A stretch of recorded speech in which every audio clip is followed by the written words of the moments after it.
بسم اللہ الرحمن الرحیم۔ فیض کا دریا ہے جاری ان کی اعلیٰ ذات سے، حضرت غلام محی الدین جود و سخا کے واسطے۔ السلام علیکم ورحمۃ اللہ وبرکاتہ۔ اعوذ باللہ من الشیطان الرجیم، اعوذ بک من حمزات الشیاطین، بسم اللہ الرحمن الرحیم، ولا حول ولا قوة الا باللہ العلی العظیم، الحمد للہ رب العالمین، وإیاک نعبد وإیاک نستعین، نحمده ونصلی علی رسوله الکریم، ومولا علی کرم اللہ وجہ الکریم، وأولیاء اللہ لا خوف علیہم، اما بعد، رب اشرح لی صدری ویسر لی امری واحلل عقدۃ من لسانی یفقہوا قولی۔ میرے بھائیوں، بزرگوں اور دوستوں اور میری تمام بہنوں یعنی خواتین حضرات، اپنے پیر و مرشد کے کرم سے میں ایک بار پھر آپ لوگوں کی خدمت میں حاضر ہوں، اور آج کا میرا ٹاپک ہے حکمت، یعنی ہم اس پر گفتگو کریں گے کہ حکمت اصل میں کیا ہوتی ہے اور کس کے پاس ہوتی ہے۔ دیکھیے، جس طرح کسی انسان کے پاس اگر علم ہو تو اسے صاحب علم کہا جاتا ہے، ٹھیک اسی طرح اگر کسی انسان کے پاس اگر حکمت ہو تو اسے صاحب حکمت کہا جائے گا۔ چونکہ حکمت جو ہے یہ ایک بہت اہم صفات ہے، یعنی کوالٹی ہے جو ہر انسان کے اندر نہیں پائی جاتی۔ تو اس پر مزید گفتگو کرنے سے پہلے میں آپ کو ایک بات بتا دوں کہ حکمت ایک الگ چیز ہے اور حکمت عملی ایک الگ چیز ہے، اور یہ بات میں اس لیے بتا رہا ہوں کیونکہ حکمت عملی جو الفاظ ہے وہ بہت زیادہ کامن ہے لوگوں میں، کیونکہ وہ ایک اردو الفاظ ہے اس لیے، لیکن حکمت جو ہے وہ نکلتا ہے حکمہ سے، جو کہ ایک عربی الفاظ ہے، اور عربی زبان کی سب سے خاص بات یہ ہے کہ اس کے ہر ایک الفاظ کے پیچھے ایک گہرا سمندر ہوتا ہے۔ آسان لفظوں میں کہوں تو اس کے کئی سارے معنی ہوتے ہیں، اسی لیے اللہ سبحانہ و تعالیٰ نے اپنی سب سے افضل ترین کتاب قرآن کو سب سے افضل ترین زبان عربی میں سب سے افضل ترین انسان محمد عربی صلی اللہ علیہ وسلم پہ نازل کیا۔ تو چونکہ حکمہ جو ہے وہ ایک عربی لفظ ہے جس سے بنتا ہے حکمت، تو چلیے آج ہم سمجھیں گے کہ حکمت کسے کہتے ہیں۔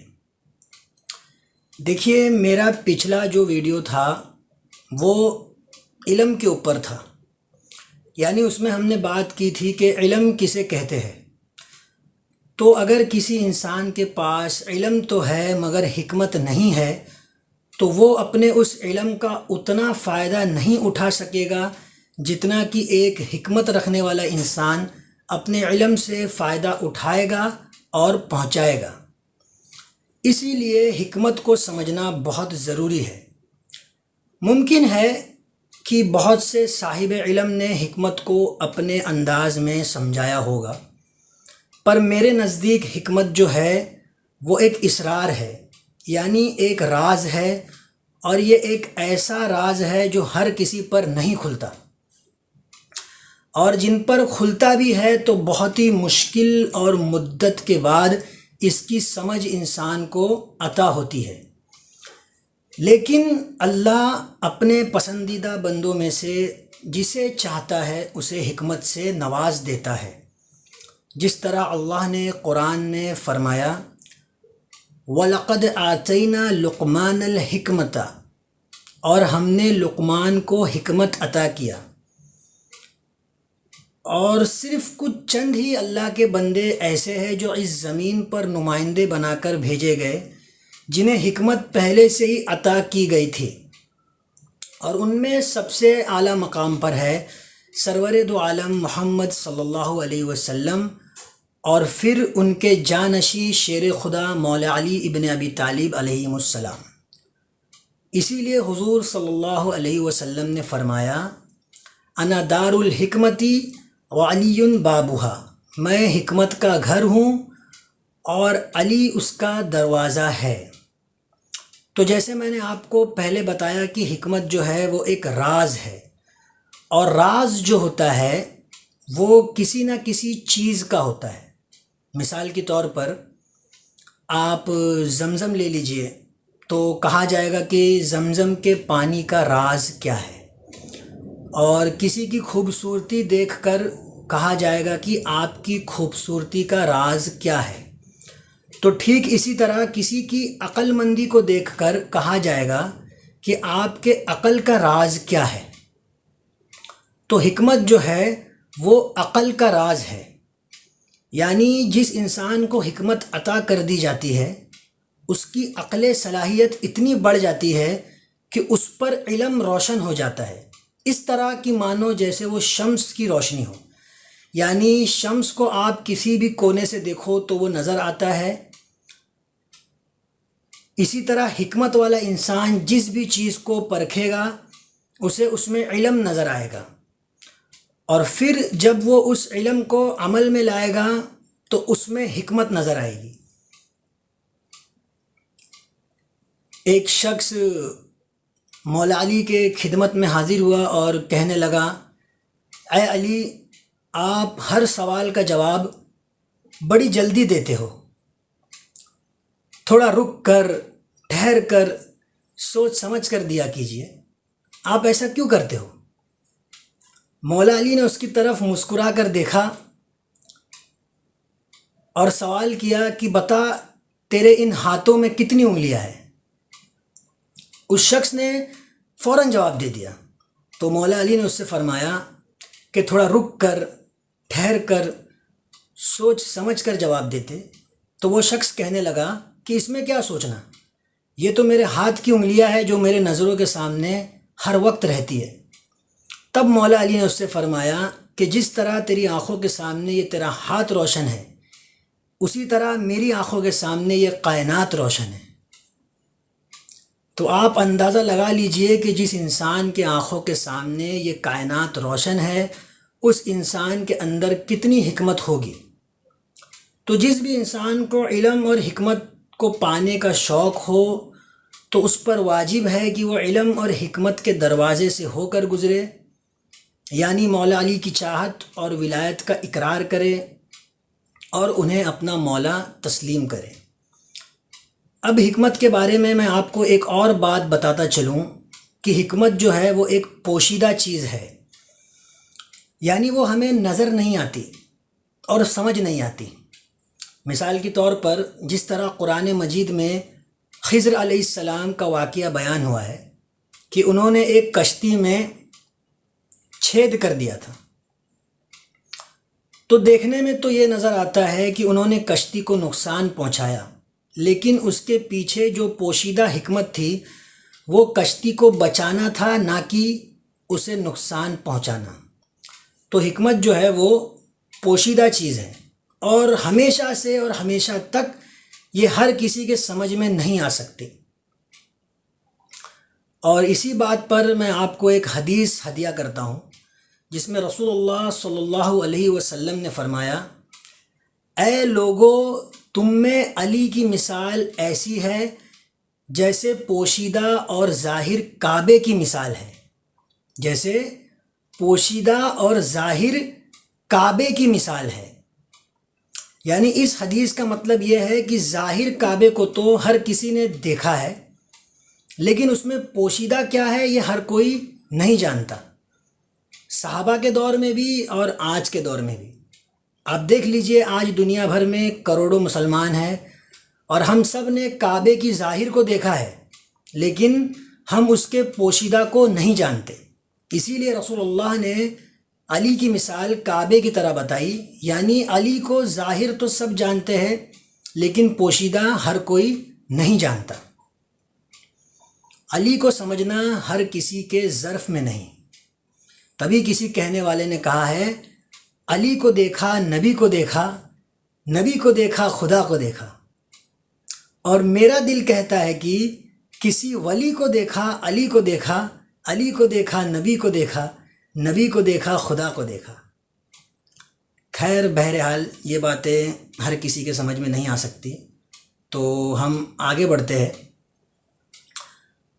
تھوڑا سا ہم جو ہے حکمت کو اور اس سے متعلق کچھ چیزوں کو وائٹ بورڈ پہ سمجھیں گے۔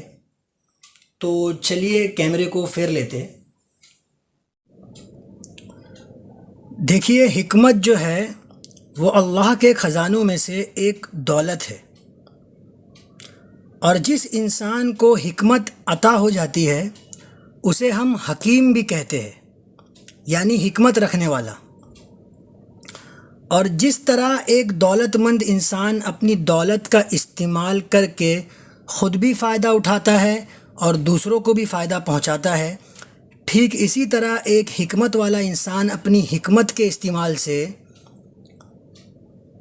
خود بھی فائدہ اٹھاتا ہے اور دوسروں کو بھی فائدہ پہنچاتا ہے۔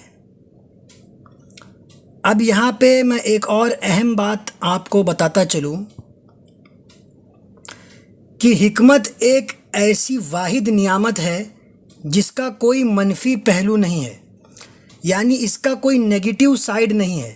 مثال کے طور پر دولت انسان اچھی جگہ بھی خرچ کر سکتا ہے اور بری جگہ بھی خرچ کر سکتا ہے۔ دولت سے کسی کو فائدہ بھی پہنچایا جا سکتا ہے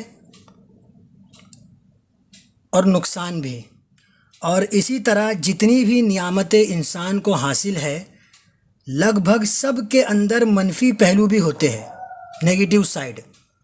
لیکن حکمت ایک ایسی واحد نعمت ہے جس کا کوئی منفی پہلو نہیں ہے۔ اسی لیے کہا جاتا ہے کہ اللہ کے ہر فیصلے میں حکمت چھپی ہے۔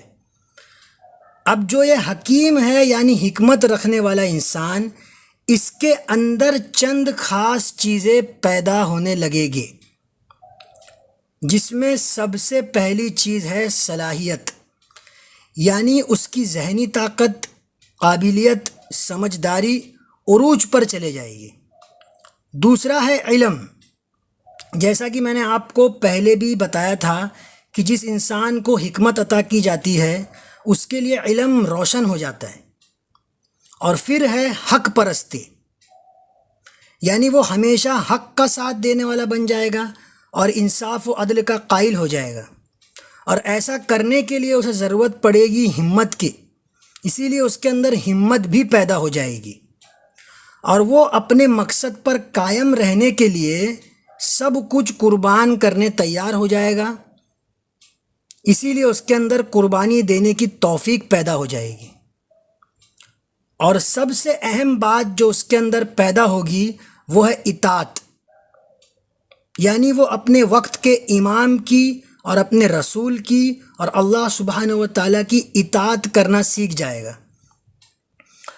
اور ان ساری چیزوں کو ملانے کے بعد جب وہ اپنا جوہر دکھائے گا تب لوگ کہیں گے واہ کیا حکمت رکھنے والا ہے۔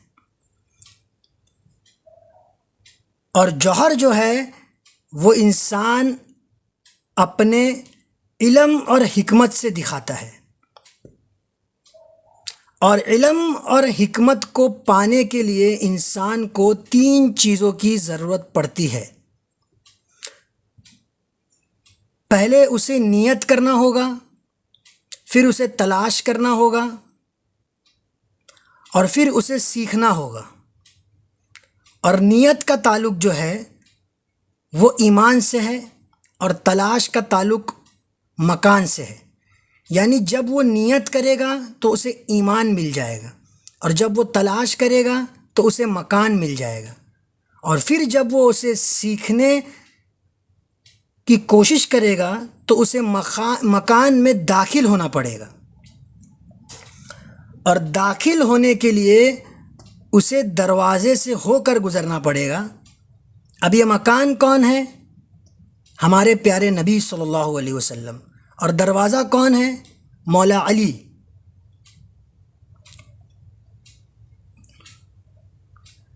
تو اب اس کے آگے کی گفتگو جو ہے میں آپ سے روبرو ہو کے کروں گا، تو چلیے کیمرے کو پھیر لیتے ہیں۔ دیکھیے، علم اور حکمت جو ہے وہ انسان کو ایک اعلیٰ ظرف والا بنا دیتی ہے۔ اسی لیے حضور صلی اللہ علیہ وسلم نے فرمایا، انا مدینۃ العلم وعلی بابھا، میں علم کا شہر ہوں اور علی اس کا دروازہ ہے۔ لیکن ساتھ ساتھ یہ بھی کہا کہ فمن اراد العلم فلیاتہ من بابہ، اور جو کوئی علم چاہتا ہے وہ اس دروازے سے داخل ہو جائے۔ یعنی یہ بات واضح ہو گئی کہ اس دروازے کے علاوہ داخل ہونے کا اور کوئی راستہ نہیں ہے۔ اسی لیے جو بھی انسان علم و حکمت کو کہیں اور تلاش کرنے کی کوشش کرے گا تو وہ تلاش ہی کرتا رہ جائے گا، مگر جو اسے پانا چاہتا ہے اسے در علی پر اور در ولی پر اپنے سر کو جھکانا ہوگا، یعنی ولایت کو تسلیم کرنا ہی ہوگا۔ اور در ولی میں نے اسی لیے کہا کیونکہ دنیا کے تمام کامل ولی جو ہے وہ مولا علی کے خلفاء ہیں۔ اللہ ہم سب کو حق کے راستے پہ چلنے کی توفیق عطا فرمائے، یعنی کسی کامل ولی کی نسبت عطا فرمائے اور ان کی غلامی، ان کے مرید بننے کی ہمیں توفیق عطا فرمائے، اور اہل بیت اطہار علیہم السلام کی غلامی میں اپنے سر کو جھکانے کی توفیق عطا فرمائے۔ میرا فرض تھا آپ لوگوں تک حق بات کو پہنچانا، اللہ ہم سب کو سمجھنے کی توفیق عطا فرمائے۔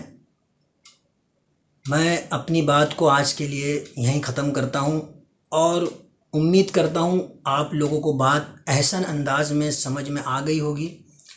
اس بیان میں جو مجھ سے غلطی کوتاہیاں ہوئی ہے اللہ رب العزت اسے معاف کرے۔